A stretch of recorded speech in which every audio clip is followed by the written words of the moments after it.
என்ன பத்ராளி?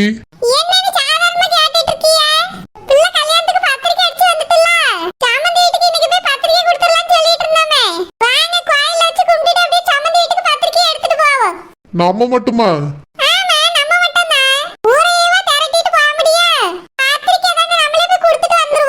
அது இல்ல பத்ராளி, எங்க மைனி வீட்டுல ஒரு வார்த்தை கூப்பிடலாம்ல. 3 பேரா போனா ஆட்டோ பிடிச்சு போயிடலாம். வண்டிலையா? ஆட்டோல போலாமேன்னு பார்த்தேன். வெயிலா இருக்கும், எப்படி வண்டி ஓட்டிட்டு போவ?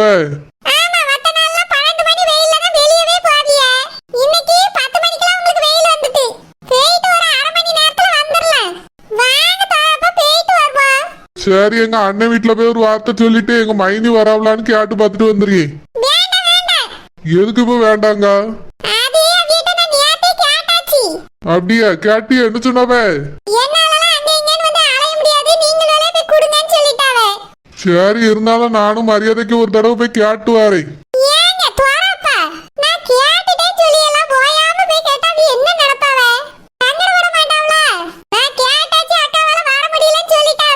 அது மயனிக்கு வயசாகுது பத்தியா, அத அப்படி சொல்லிருப்பாவளா இருக்கும். லட்சுமணன் கூப்பிட்டா வருவான். நம்ம அப்படியே கார்ல போயிட்டு வந்துருவோமே.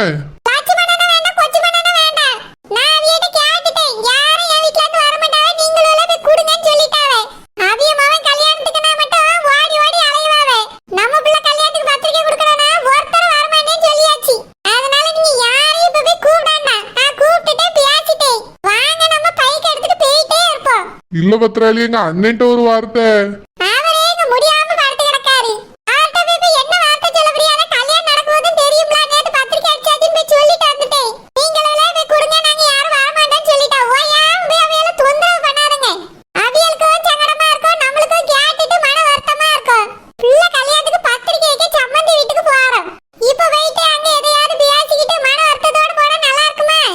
எங்க அண்ணன் வீட்டுக்கு போறதுல அப்படி என்ன மன வருத்தம் வந்துட போகுது? நீ எதுக்கு அப்படி பேசியா?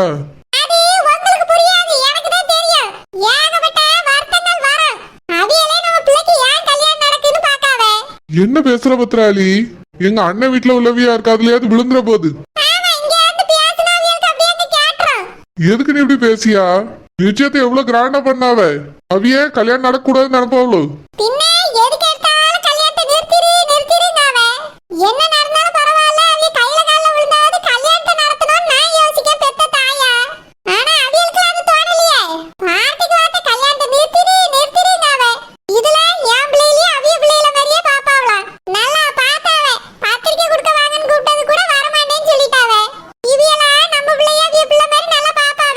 இப்ப என்ன ஆச்சு பத்ராளி? எதுக்கு இப்படி கத்திக்கிட்டு இருக்கா? ஒரு வார்த்தை போய் சொல்லிட்டு வரேன்னு சொன்ன. பக்கத்து வீட்டுல தானே இருக்காவ.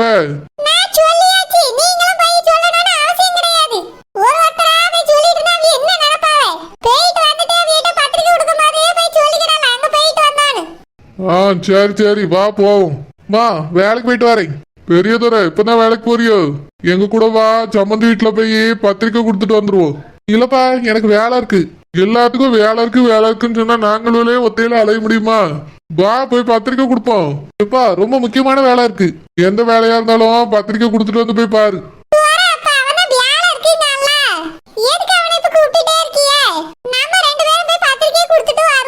சரி, இன்னைக்கு அவிய வீட்டு குடுக்கறதுக்கு நான் வந்துருக்கேன். மத்த இடத்துக்கு குடுக்கறதுக்கு என்ன பண்ணுவா? எல்லாத்துக்கும் நான் பைக்லயே கூட்டிட்டு போக முடியுமா?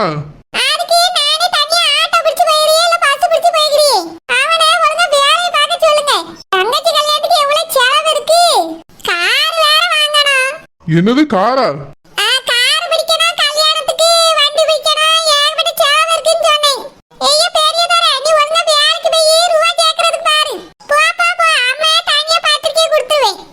சரிம்மா, போயிட்டு வரேன். பார் பத்ராளி, அவனுக்கு ரொம்ப செல்லம் கொடுக்கா. தங்கச்சி கல்யாணத்துக்கு அவன் தானே வேலை பார்க்கணும். வீட்டுல வேலைக்கு போன்னு துரத்திட்டே இருக்கா. கல்யாணம் அன்னைக்கு வரைக்கும் வேலைக்கு போகணும்.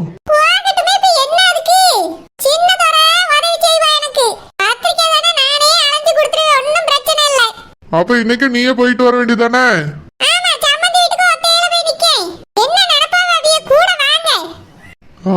வாரேன்.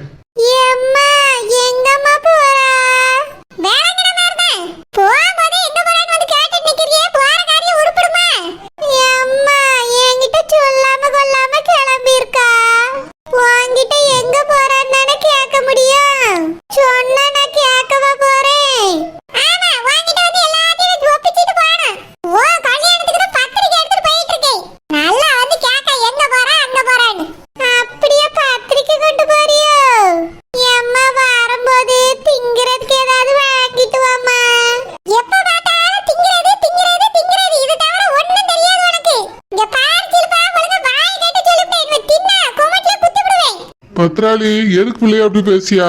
சாப்பிடறதுக்கு தானே ஏதாவது கேக்குறா? அதெல்லாம் ஒன்னும் ஆகாது. நம்ம வீட்டுல இருக்க வரையும் ஆசையா கேக்குறது வாங்கி கொடுத்தா என்ன தப்பு? ஷில்பா என்னமா வேணும்?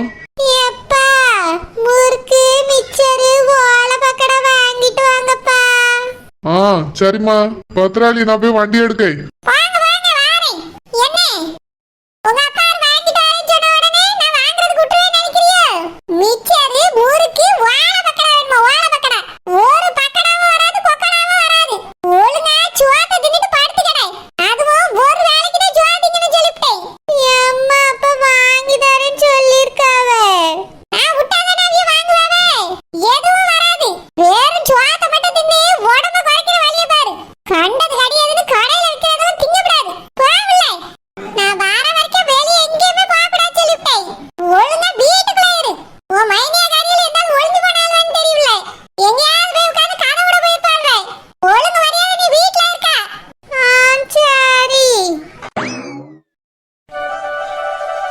சரோஜினி இப்ப ரொம்ப மாறி இருக்காள.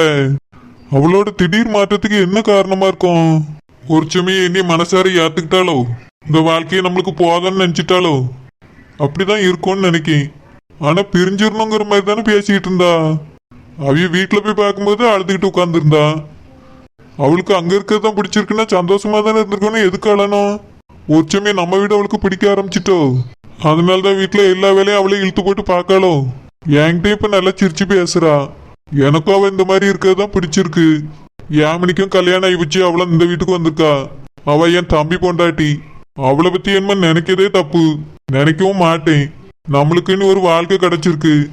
அப்பா அம்மா ஆசைப்பட்டு இந்த பிள்ளைய நம்மளுக்கு கல்யாணம் பண்ணி வச்சாவ. பிடிக்குதோ பிடிக்கலையோ இனி அவதான் என் பொண்டாட்டி. அவ கூட தான் என்ன நான் வாழ்ந்து ஆகணும். அவளுக்கும் என்னைய மாதிரியே ஆசை இருந்துச்சுன்னா சேர்ந்து வாழ வேண்டியதுதான். எனக்காக அவ ஓடி ஓடி எல்லாத்தையும் செய்யா. ஆனா அவளுக்காக நான் எதுவுமே செய்யதில்லையே. இது வரைக்கும் நான் எதுவுமே செஞ்சதும் கிடையாது. அவளுக்காக நான் என்ன செஞ்சா அவ சந்தோஷப்படுவா? எதுவுமே தெரியலையே. என்னது சின்ன மாப்பிள்ள இருப்பாருன்னு பார்த்தா பெரிய மாப்பிள்ள இருக்காரு. இவர்கிட்ட பேசலாமா வேண்டாமா? மச்சான் என்ன வேலை பார்க்காம இங்க வந்திருக்கீல? என்ன மாப்பிள்ள சும்மாதான் வந்தேன். உன்னை எப்படி சேர்லயும் மேசையிலையும் பார்க்கும்போது என் கண்ணுக்கு குளிர்ச்சியா இருக்கு. என்ன காலைல குடிச்சிருக்கீங்களோ? உங்க கண்ணுக்கு நான் என்ன ரெண்டாவா தெரியுறேன்? தப்பு தப்பு தப்பு தப்பு.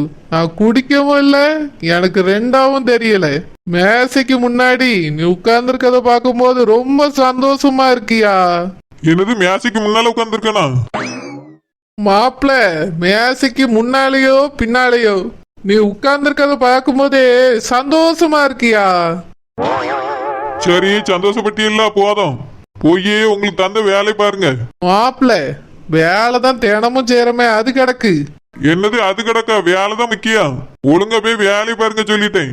ஆ சரி மாப்பிள்ள. அப்புறமோ இப்புறமோ போய் வேலை பாருங்க.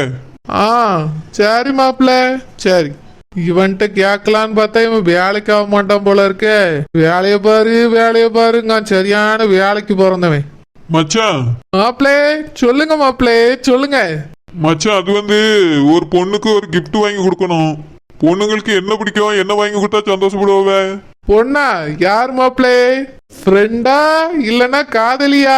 யோ மச்சான். யோவா மரியாதை கொஞ்சம் கொஞ்சமா தேயுது. வேற எனக்கு கல்யாணம் ஆகி போச்சு. இப்ப போய் காதலியா ஃப்ரெண்டானா என்ன அர்த்தம்? ஓ ஆமால மாப்பிள, மறந்துட்டேன். கல்யாணம் முடிஞ்சு போச்சு, பிறவு யாருக்கு வாங்க போறா? ஓஹோ, ஓ பொண்டாட்டிக்கு வாங்கி கொடுக்கறதுக்கு தான் கேக்குறியா? சூப்பர் மாப்பிளே சூப்பர். நான் கூட உன்னைய சோக்கரா தான் நினைச்சேன். என்னது? ஒண்ணு இல்ல மாப்பிளே, பொண்டாட்டிக்கு கிஃப்ட் வாங்கி கொடுக்கறதுல என்னையா கிக்கு இருக்கு? வேற என்ன சொல்றிய? அது காதலிக்கு வேணா கிஃப்ட் வாங்கி கொடுக்கலாம். பொண்டாட்டிக்கு கிஃப்ட் வாங்கி கொடுக்கறதுல என்ன சந்தோஷம் இருக்கு? இருங்க எங்க அக்காட்ட சொல்லி கொடுத்துறீ. ஐயோ மாப்பு வச்சிராத ஆப்பு. உங்க அக்கா நீ பொரட்டி பொரட்டி அடிப்பா, உனக்கு தெரியாது. அடி வாங்குற எனக்கு தான்ப்பா தெரியும். வேற காதலிக்கு தான் கிஃப்ட் வாங்கி கொடுக்கணும்னு சொல்றிய? என்ன மடப்பைய சொன்னா? பொண்டாட்டிக்கு தான் கிஃப்ட் கொடுக்கணும். அப்பதானே வீட்டுக்கு போனா வந்தா நல்ல சோறு போடுவா. போன வாரம் தான் நான் உங்க அக்காக்கு gift வாங்கி கொடுத்தேன். அப்படியா? என்ன வாங்கி கொடுத்திய? புடவை தான் மாப்பிள்ள. கடைக்கு போய் அழகான பட்டு புடவை வாங்கினேன். அந்த பட்டு புடவையை கொண்டு வந்து லட்டு மாதிரி உங்க அக்கா கையில கொடுத்தேன். அத வாங்கின உடனே சிட்டா பறந்து வந்து ஒன்னு கொடுத்தா பாரு. கொடுத்தாளா? என்னது மச்சான், அடியா? வெக்கப்பட்டுக்கிட்டே முத்த கொடுத்தா மாப்பிள்ள. சே, இதெல்லாம ஏன்டோன்னு சொல்லிட்டு இருப்பிய? வெக்கமா இல்ல? எனக்கும் அப்போ வெக்கமா தான் இருந்து மாப்பிள்ள. மாமா கண்ணை மூடிக்கிட்டேன். ஷோ, நிறுத்துங்க மச்சான். மாப்பிள்ள நீ கேட்டதுனாலதான் சொல்றேன், இல்லன்னா நான் எதுக்கு இதெல்லாம் வெளியே சொல்ல போறேன். நீயும் இதே மாதிரி உன் பொண்டாட்டிக்கு பட்டு புடவை வாங்கி கொடு. அவளும் லட்டு மாதிரி வாங்கிட்டு சிட்டா பறந்து வந்து முட்டம் தருவா. சே, போதும். போதெல்லாம் சொல்லக்கூடாதியா. நீ தரத அவ வாங்கும்போது அவ தரத நீ வாங்கிக்கிடணும். போங்க மச்சான், போய் வேலை பாருங்க. சரி மாப்பிள்ள, மாமா உனக்கு ஐடியா தந்திருக்கேன். மாமாக்கு நீ என்ன தருவ? நானா? சீச்சி, ஏன்ட்ட முத்தெல்லாம் எதிர்பார்க்காங்க. மாப்பிள்ளை முத்தம் தரக்கு தான் உங்க அக்கா இருக்காளையா. நீ ஒரு 2000 வெட்டுனா மாமா சந்தோஷமா போயிருவேன். என்னது 2000-மா? போய் வேலை பாருங்க மச்சான். சரி மாப்பிள்ள, ஒரு 1000. இங்க பாருங்க மச்சான், உங்க கையில 5 பைசா கூட தரக்கூடாதுன்னு அக்கா சொல்லி வச்சிருக்கா. அதனால இங்க வந்து பணம் எல்லாம் எதிர்பார்க்காங்க. எங்க அண்ணனுக்கு தெரிஞ்சு அவ்வளவுதான். அவர்கிட்ட ஐயா சொல்லணும், இது நம்மளுக்குள்ளே இருக்கட்டும். 1000 ரூபாய தந்துட்டு உன் பர்சனல்னு எழுதி வை. இங்க பாருங்க மச்சான், அப்படிலாம் எழுத முடியாது. நானே எனக்கு பணம் தேவையே படாது, வாங்கவும் மாட்டேன். அதுக்கு மேல என்ன பர்சனல் வேண்டி கிடக்கு? மாப்பிள்ளை பொண்டாட்டிக்கு புடவை வாங்க எப்படினாலும் பணம் வாங்கி தானே ஆகணும் மாப்பிள்ளை. அதுல நம்மளுக்கு ஒரு 1000 ரூபாய வெட்டுறது. வெட்டலாம் முடியாது. தலையில வேணா 2 கொட்டு கொட்டியும் வெளியே போங்க. ஏ மாப்பிள்ளை பிளீஸ் மாப்பிள்ளை, ஒரே ஒரு வெட்டு வெட்டு. மாப்பிள்ளை யார வெட்டனா? வந்துட்டாரியா வந்துட்டாரியா. பூசணிக்காக்கு கோட்டு போட்டவரு வந்துட்டாரு. நான் என்ன பண்ணுவேன்? மச்சார் நல்லா இருக்கீங்களா மச்சார்? மனைவிகள் குழந்தைகள் நலமா? அதான் தினமும் பாத்துட்டு இருக்கீல, பிற வேணா நல்லா இருக்கீங்களான்னு கேள்வி. ஆமா, யார வெட்டணும்? ஒன்னும் இல்லைங்க மச்சார், மாப்பிள்ளட்ட ஒரு பழனிய வெட்டிதாப்பான்னு கேட்டுட்டு இருந்தேன். என்னது பழனியா? இல்லைங்க மச்சார், இளநி இளநி இளநி வெட்டித்தான் மாப்பிள்ளன்னு கேட்டுட்டு இருந்தேன். இளநிய தம்பி தான் வந்து வெட்டி தரணுமாக்கும். அதான் தோட்டத்துல ஆள் இருக்காவல்ல, யார்ட்டையாவது கேளுங்க வெட்டி தருவாவியா. உங்களுக்கு வெட்ட தெரியாதா? மச்சார் கையில வெட்டிட்டா வேலை செய்ய முடியாதேன்னு பார்த்தேன். இதெல்லாம் ஒரு காரணம், ஒரு கதையா? போங்க, அங்க முனுசாமி இருக்கான், அவனை வெட்டி தர சொல்லுங்க. வெட்டி தருவான். சட்டுப்பட்டுன்னு குடிச்சிட்டு வேலையை பாருங்க, போங்க. ஆ சரிங்க மச்சார். சரி மாப்பிள்ள வாரையா. தம்பி ஆனந்த், சுப்பிரமணி எங்க? என்ன அவன் சாப்பிட போயிருக்கானே? ஓ அப்படியே சாப்பிட போயிருக்கானோ? சரி சரி. ஆமா, இவர் எதுக்கு வந்தாரு? என்ன அவரு வந்து 1000 ரூபாய் கேட்டாருனே. நான் தர முடியாதுன்னு சொல்லிருந்தேன். அதுக்குள்ள நீங்களே வந்துட்டீனே. ஓஹோ, பணம் வாங்குறதுக்கு தான் வந்தாரோ? என்னை பார்த்த உடனே இளநி கிளனின்னு கதை விட்டுட்டு போறாரு. இங்க பாருப்பா தம்பி ஆனந்த், இவர் வந்து கேட்டாருன்னு 5 பைசா கூட கொடுத்துறாத சரியா? சுப்பிரமணி ரூபா கொடுக்க மாட்டான்ட்டு சொல்லி வச்சிருக்கேன், நீயும் கொடுத்துறாத. சரிண்ணே, நானே சொல்லிட்டேன் தரமாட்டேன். நீ தங்கச்சி செல்லமா தெளிவா சொல்லியிருக்கா, அவர் கையில 1 ரூபா கூட கொடுக்க கூடாதுன்னு. எந்த காசா இருந்தாலும் அவட்ட தான் கொடுக்கணுமா. சரிண்ணே, நான் கொடுக்க மாட்டேன். ஏனே எனக்கு ஒரு 2000 ரூபாய் வேணும்னே. தம்பி ஆனந்த், ரூபாயே வேணும்னு கேட்க மாட்டியப்பா எப்பவுமே. இன்னைக்கு என்ன எதுவும் அவசரமா? உனக்கு ஏதாவது வேணும்னா சொல்லு, அண்ணன் உடனே வாங்கிட்டு வந்து தாரேன். என்ன அது உங்களால வாங்க முடியாதுன்னு நானே போய் வாங்கிக்கிட்டேனே. என்னதுப்பா அப்படி என்னால வாங்க முடியாது? அண்ணன் எதனால வாங்கி தரேன்னு சொல்லு. அது வந்துனே சேலை. சேலையா? சேலை எதுக்கு? பேண்ட் சட்டைன்னு கேட்டாலும் பரவாயில்ல, சேலை எதுக்குப்பா? என்ன எனக்கு இல்லனே, சரோஜினிக்கு. அது அம்மா பாத்துக்கிடுவாப்பா, விசேஷ நாட்கள்ல போய் வாங்கி கொடுத்துக்கிடலாம். இல்லனே, நான் இது வரைக்கும் அவளுக்கு எதுவும் வாங்கி கொடுக்கல. அதனால சேலை எடுத்து கொடுக்கலாமான்னு யோசிச்சேனே. ஓ அப்படியா? சரி சரி சரி, 2000 தானே, அதுல இருந்து எடுத்துக்கப்பா. சுப்பிரமணி வந்த உடனே அவன்கிட்ட கணக்கு சொல்லிரு சரியா? சரிண்ணே. அண்ணன் என்ன நினைச்சிருப்பாருன்னு தெரியலையே. சுப்பிரமணி வந்த உடனே 2000 ரூபாய் வாங்கிட்டு போய் ஒரு சேலை வாங்கிட்டு போய் கொடுப்போம். ஷில்பா, ஹே ஷில்பா, வாஞ்சலி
மட்டும் தின்னு எதுவுமே திங்க